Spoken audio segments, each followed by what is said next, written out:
Hello, in front of me I've got SteelSeries Arctis Nova 5. In this video I'll show you how to connect it with PlayStation 5. In the beginning, make sure that you've got at least one USB-A or USB-C slot available. And now you can connect this dongle to your PC, to your console via USB-C slot. If you don't have any USB-C port available, you can also connect this dongle to USB-A to USB-C extender and connect it to your console via back.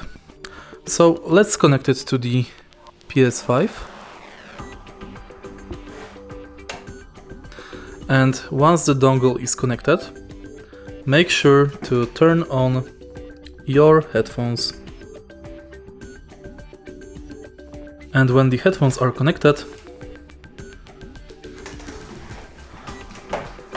on your console, select which user is using the headphones.